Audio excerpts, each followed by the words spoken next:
There have been quite a number of interesting, curious findings about this remarkable place. Lying in the eastern part of Africa, between the equator and the Tropic of Cancer, in a region known as the Horn of Africa, the origin of Ethiopia happens to be largely the origin of us all.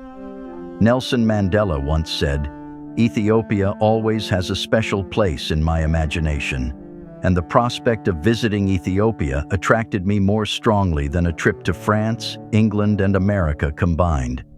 I felt I would be visiting my own Genesis, unearthing the roots of what made me an African. The Ethiopian Bible, also known as the Ethiopian Orthodox Tewahedo Church Canon, is a significant religious text within the Ethiopian Orthodox Tewahedo Church. Unlike other Christian denominations, the Ethiopian Bible comprises 81 books, including texts not found in their canons. The reason behind this difference lies in the unique historical, cultural, and theological context of the Ethiopian Orthodox Tewahedo Church. The Ethiopian Church developed independently, separate from the influence of Roman and Byzantine churches, when Christianity first arrived in Ethiopia. This autonomy allowed the Ethiopian Church to shape its own theological interpretations and practices. Unlike the selective process of book selection in European Christianity, where certain narratives were chosen and others rejected, the Ethiopian Church included all books considered holy in its Bible. Geographical isolation also played a significant role in the development of the Ethiopian Bible. Situated in the Horn of Africa, Ethiopia had limited interaction with other Christian communities throughout its history. This isolation provided the Ethiopian Church with the opportunity to develop its religious practices independently, including the selection of its scripture free from external influences. The inclusion of additional books in the Ethiopian Bible reflects the diverse theological perspectives and cultural insights of the Ethiopian Orthodox Tewahedo Church. These texts offer alternative interpretations of Christian beliefs, rituals, and spirituality, enriching the religious journey of Ethiopian Christians and contributing to the depth of their faith tradition. First notable text in the Ethiopian Bible is the Book of Enoch, attributed to the biblical figure Enoch. This book delves into apocalyptic visions, descriptions of angelic beings, and teachings on cosmology and eschatology. It explores topics not included in the universally recognized Bible, such as the Nephilim, the fate of the wicked, and the structure of the universe. Enoch, the central character in the Book of Enoch, was a righteous individual with a close bond with God. He received divine visions and insights into celestial realms, documenting them within the pages of the book attributed to him. Enoch's encounters with heavenly beings, including archangels and fallen angels known as the Watchers, provided revelations about the creation of the universe, the design of the cosmos, and the fate of humanity. Another significant work included in the Ethiopian Bible is the Book of Jubilees, which retells biblical narratives from creation to the giving of the law at Mount Sinai. Alongside familiar stories from the Hebrew Bible, the Book of Jubilees introduces additional laws, customs, and interpretations, providing a unique perspective on biblical events. Narrative texts like the Book of Tobit and the Book of Judith present profound stories of faith, courage, and divine intervention. These stories depict encounters with angelic beings and heroic actions in saving people from adversity.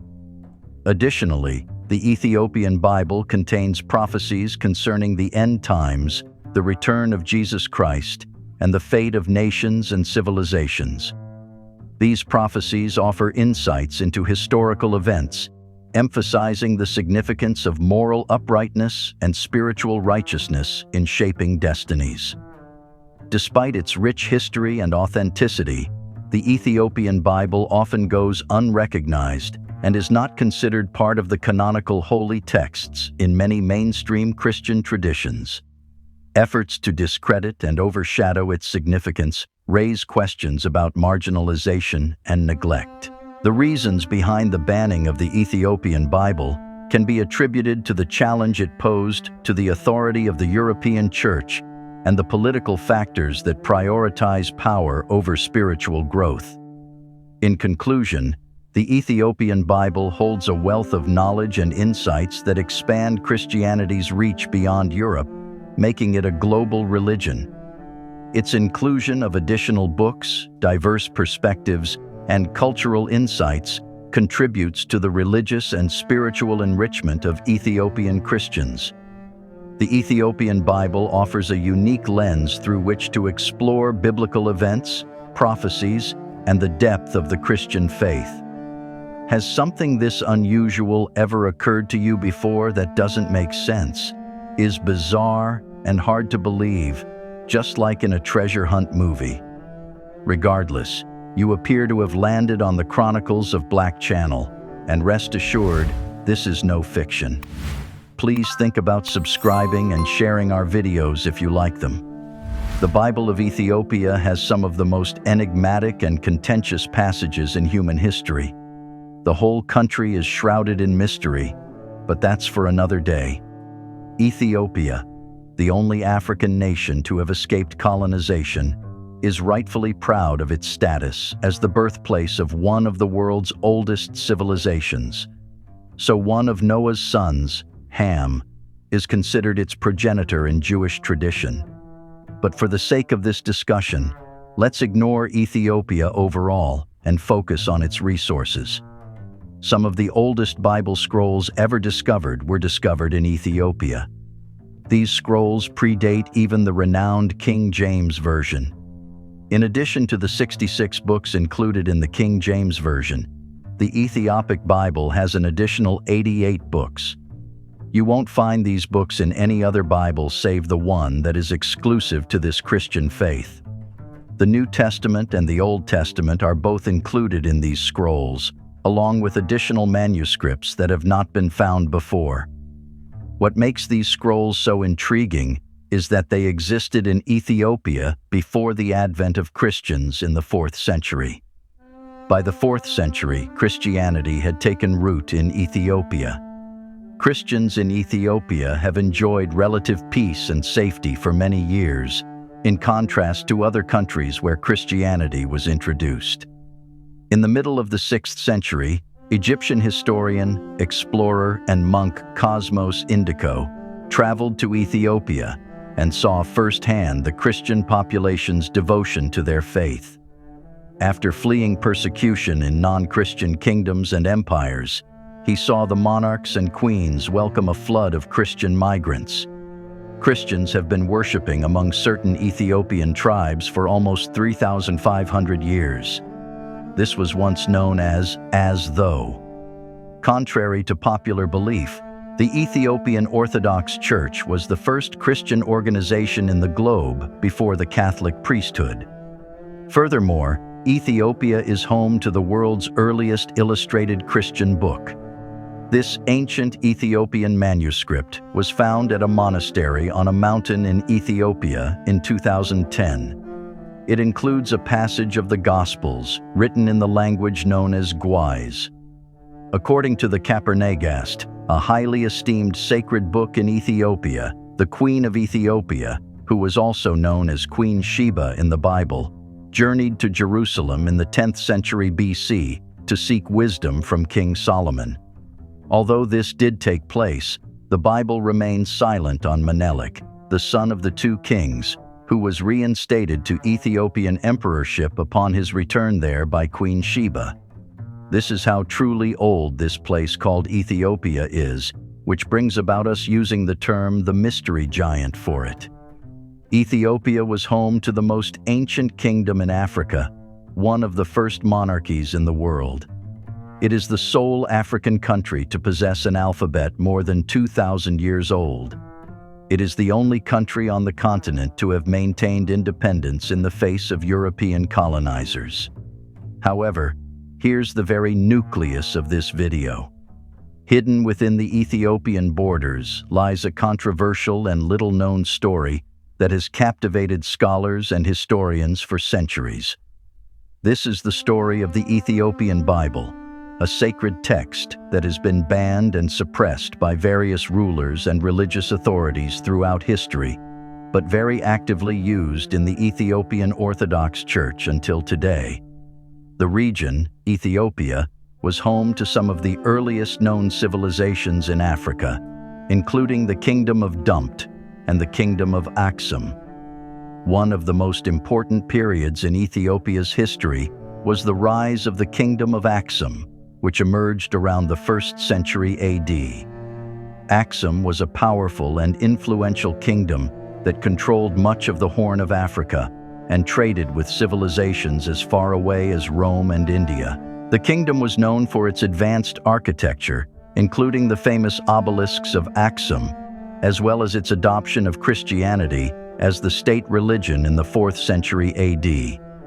And then, in the 7th century, Ethiopia faced invasions from Islamic forces, which led to the decline of the Kingdom of Aksum. However, the Christian Kingdom of Aksum was eventually replaced by the Zagwe dynasty, which ruled Ethiopia from the 12th to the 13th centuries. The Zagwe dynasty is known for its rock-hewn churches in Lalibela, which are still considered some of the most impressive architectural achievements in Africa. In the 13th century, the Solomonic dynasty, claiming descent from the biblical King Solomon and the Queen of Sheba, rose to power in Ethiopia. The Solomonist dynasty, also known as the Solomonic dynasty, is the ruling imperial house of Ethiopia. It traces its roots back to the biblical King Solomon and the Queen of Sheba, who is believed to have been from the region that is now Ethiopia. These, in fact, are some of the stories found in the Ethiopian Bible, which they would rather ban and declare illegal than let you know your history and the whole truth the way it is. According to the Western Bible, the Queen of Sheba had visited the King Solomon from Ethiopia because of the king's renowned wisdom far and near. She had visited with the aim of also seeking wise counsels from the king.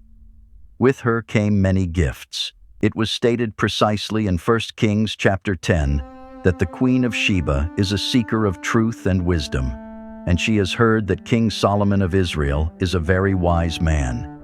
She travels on a camel to Jerusalem to meet with the king and test his knowledge with hard questions and riddles. Solomon answered all her riddles correctly, and the foreign queen gifted the Israelite king with large quantities of gold, spices, and precious stones. It was in fact stated that never again were there so many spices brought in as those that the Queen of Sheba gave to King Solomon. This the Western Bible had readily told us. But what it sure didn't tell us, which the Ethiopian Bible, the Kebra Nagast, reveals, is, during the queen's visit in Jerusalem, she and the king had a son together, his name Menelik. It further says that Menelik didn't stay with the father. Queen Sheba had taken the boy back to Ethiopia and made him the first emperor. Menelik once. In 2012, experts looked at the genetic makeup of many Ethiopians and found some evidence to support the queen's journey to Jerusalem and birth there. The Solomonic dynasty ruled Ethiopia for over 700 years, establishing the Ethiopian Empire and expanding its territory through conquest and diplomacy. The empire reached its height under Emperor Menelik II, who defeated the Italians at the Battle of Adwa in 1896, making Ethiopia the only African nation to successfully resist European colonization. Let's now look closer into the history of that revered holy book of theirs, with lots of controversial opinions tied around it, the Ethiopian or Jay's Bible. The Ethiopian or Jay's Bible. This is the oldest book in Ethiopia. No more painting, only writing, damaged. Okay, this is the original. This is the original. The original made it. Ethiopia has some of the oldest scrolls of Israel. Unlike the King James Bible, which contains 66 books, the Ethiopic Bible comprises a total of 88 books and includes some writings that were rejected or lost by other churches. There are certain Ethiopian tribes who have been worshipping the God of Israel for over 3,500 years. But this does not mean that all Ethiopians worship the God of Israel. A great many Ethiopian Hamite populations are split Orthodox, Muslim, Protestant, etc. in worship. But Christianity was introduced to Ethiopia in the 4th century, and the Ethiopian Orthodox Church, called Tewahedo in Ethiopia, is one of the oldest organized Christian bodies in the world. You can say one thing for sure: Ethiopia is one of the oldest civilizations in the world today, being first settled by Ham's sons after the flood of Noah. They also had all the scrolls of the Old and New Testament, plus scrolls never seen before in the Gentile Christian Bibles. What is even more interesting is that Ethiopians had these scrolls long before Christianity first arrived in their society in the 4th century. In other words, Christianity was not a religion given to them like most nations. Christianity was already present in Ethiopia, as the country has been a Christian nation since the 4th century. Many say some tribes in Ethiopia have been worshiping the God of Israel for thousands of years, not to mention that some of the true descendants of the lost tribes of Israel are still living in Africa and Ethiopia. Even the so-called Jews who live in Israel today cannot deny their claim when they have more geological proof of their heritage to Israel than the European Jews do, and they can prove it. Throughout the centuries, Ethiopia has maintained a deep and abiding faith in Christianity.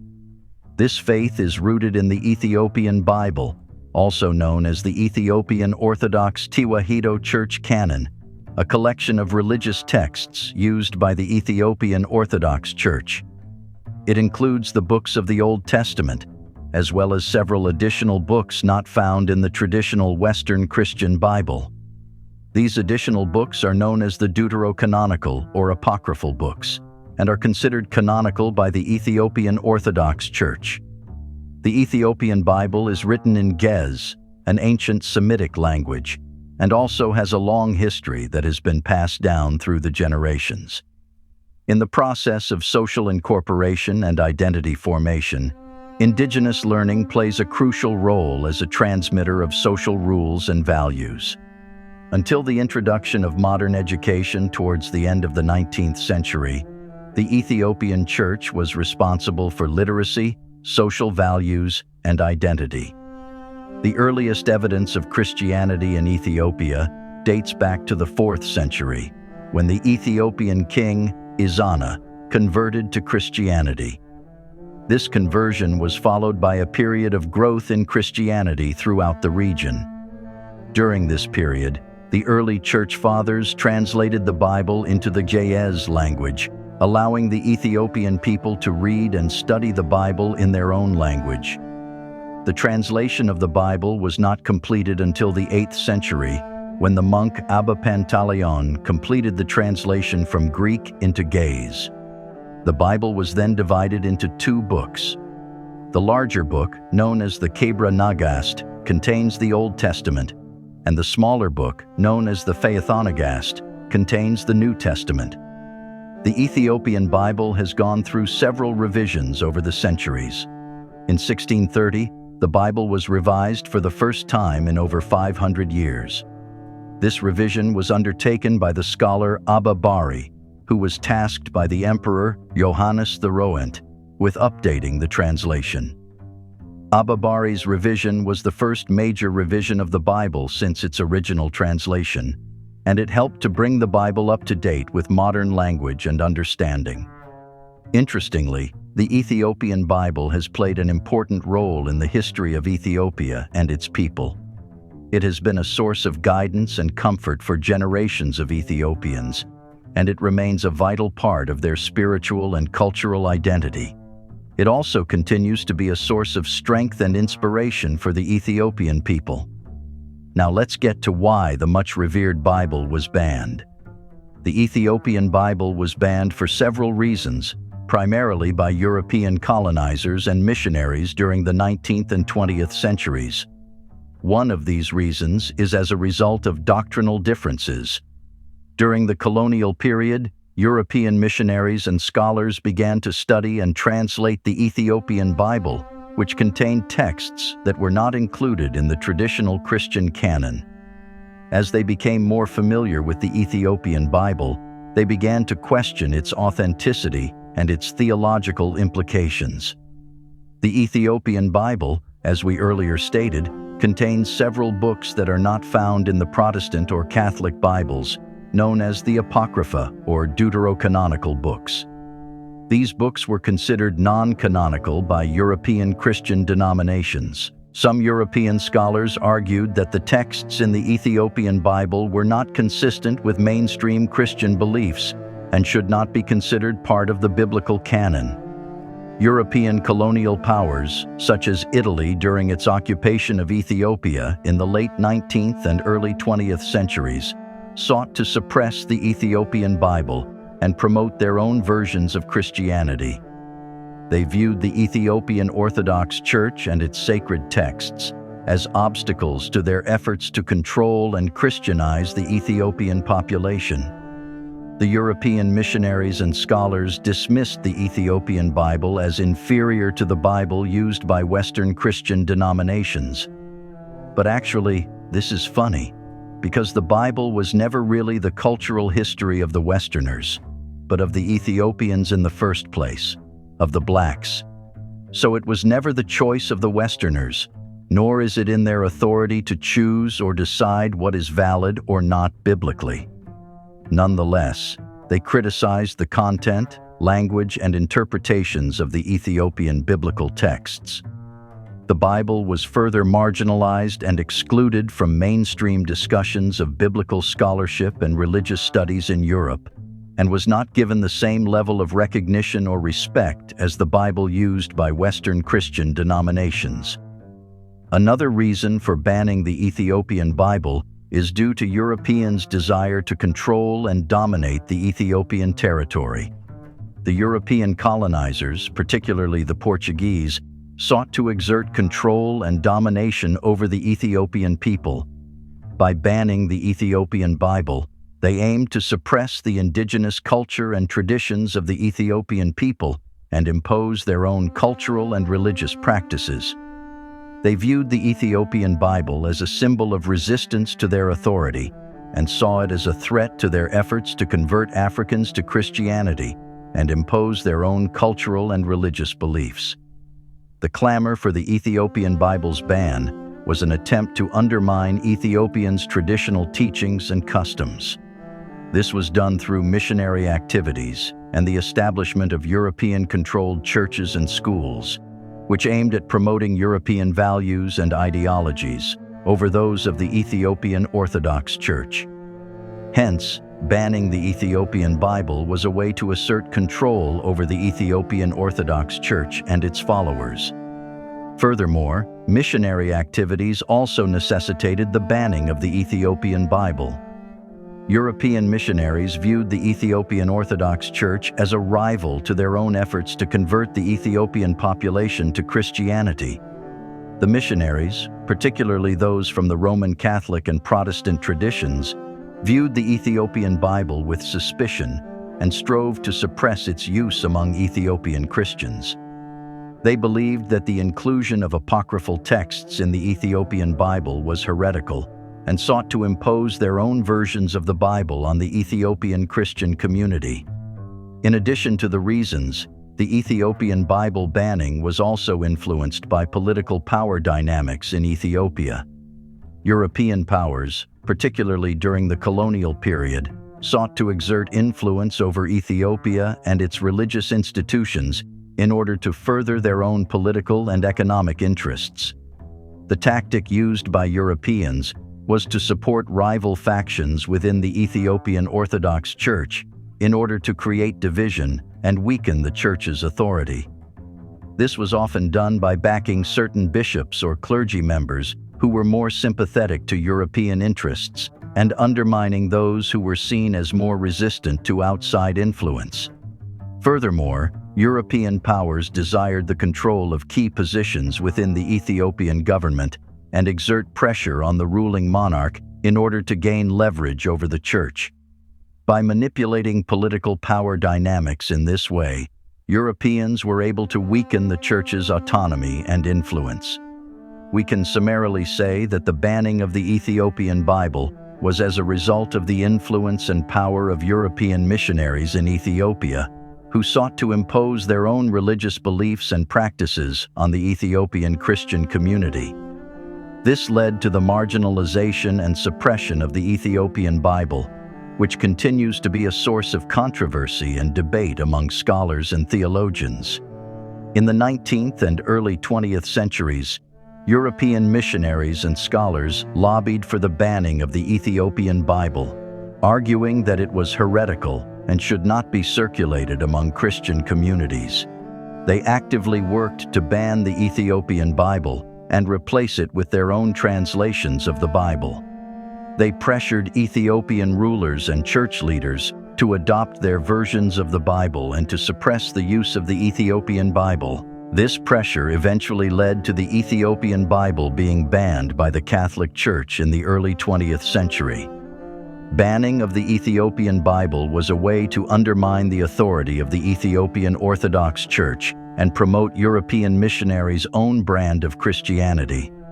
The books of the Ethiopian Bible that were banned are known as the apocryphal or deuterocanonical books. These books include the books of Enoch, Jubilees, Tobit, Judith, Baruch, Sirach, Wisdom, 1 and 2 Maccabees, and many others. The Book of Enoch is attributed to the biblical figure Enoch, who was taken up to heaven. The book contains unique material on the origins of demons and Nephilim, why some angels fell from heaven, an explanation of why the Genesis flood was morally necessary, and a prophetic exposition of the 1,000-year reign of the Messiah. Jubilees, which is also known as the Book of Jubilees, is a book retelling the biblical history from creation to the giving of the law at Mount Sinai, with a focus on the importance of observing the Sabbath and other religious practices. Tobit tells the story of Tobit, a righteous man who is blinded and experiences various trials and tribulations, but is ultimately rewarded for his faithfulness. Judith, on the other hand, tells the story of a brave Jewish widow named Judith, who saves her people from the invading Assyrian army by seducing and beheading their general, Holofernes. The Book of Baruch is attributed to Baruch, a scribe and companion of the prophet Jeremiah, and contains prayers and reflections on the exile of the Jewish people. Sirach, which is also known as Ecclesiasticus, is a collection of wisdom sayings and advice for living a righteous life. The Book of Wisdom, also known as the Wisdom of Solomon, shares a philosophical reflection on the nature of wisdom and the importance of living a virtuous life. And finally, books of the Maccabees recount the history of the Maccabean revolt against the Seleucid Empire and the rededication of the Temple in Jerusalem, with events that are celebrated during the Jewish holiday of Hanukkah. These books were banned by some branches of Christianity because they were not included in the Hebrew Bible and were considered non-canonical. However, they are still considered sacred and authoritative by the Ethiopian Orthodox Tewahedo Church. In conclusion, the banning of the Ethiopian Bible is a complex and multifaceted issue that raises important questions about the intersection of religion, politics, and cultural heritage. The decision to ban this sacred text reflects a long history of colonialism, imperialism, and religious intolerance that has been on for as long as anyone can remember and sought to suppress and control the beliefs and practices of marginalized communities. The Ethiopian Bible, with its unique blend of Christian and Jewish traditions, represents a rich and diverse cultural heritage that has been preserved and passed down through generations. By banning this text, authorities are not only silencing the voices of Ethiopian Christians, but also erasing a vital part of their history and identity. Ultimately, the banning of the Ethiopian Bible calls for a re-evaluation of the ways in which power and privilege shape our understanding of history and shape our interactions with others. It is a call to action to stand in solidarity with those whose voices have been silenced and to work towards a more inclusive and equitable world where all beliefs and traditions are respected and celebrated. That brings us to the end of yet another interesting video segment. Do endeavor to kindly reach us through the comment section where you can drop your thoughts, and we would be delighted to pick from them. Support our work also by hitting that like button in front of you, share with your friends and families to keep spreading our eye-opening Black narrative, and kindly subscribe to stay with us for more, whilst you also keep the channel growing. We are glad to have you.